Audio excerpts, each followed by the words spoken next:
পর্যস্ত করেছে, স্বাধীনতা কেমন ভোগ করছে। ভারত যখন স্বাধীনতার আন্দোলন চলছিল, শুধু বাংলা নয়, সমস্ত প্রদেশ, সমস্ত রাজ্য থেকেই আন্দোলনের ঢেউ উঠছিল। বাংলা তার মধ্যে অগ্রগণ্য ছিল, আগের দিকে ছিল।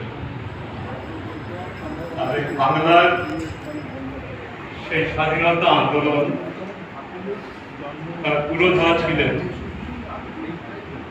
চিত্তরঞ্জন দাস, যিনি একাধারে কলকাতা হাইকোর্টে ব্যারিস্টার ছিলেন, আবার রাজনৈতিক মহলে তৎকালীন প্রাদেশিক কংগ্রেস সভাপতি ছিলেন।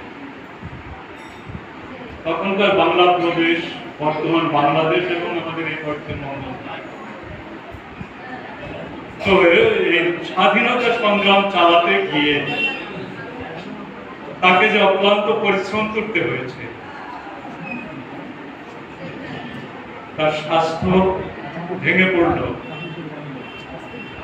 ডাক্তার পরামর্শ দিলেন যে চিকিৎসার পাশাপাশি বায়ু পরিবর্তন করতে হবে।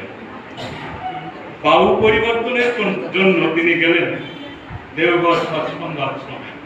দেওঘর সৎসঙ্গ আশ্রম তখন নবভাবে গঠিত হচ্ছে, 1946 সালের কথা।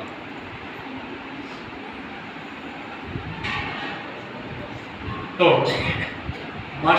মাসখানেক তিনি ছিলেন। শেষে ঠাকুরকে বলছেন, ঠাকুর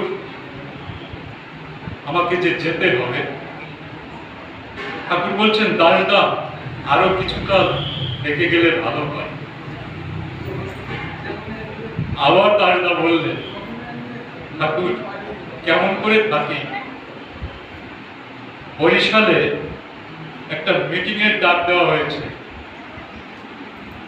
সারা ভারত থেকে যেখানে প্রতিনিধিরা আসবেন, সেখানে আমাকে সভাপতিত্ব করতে হবে।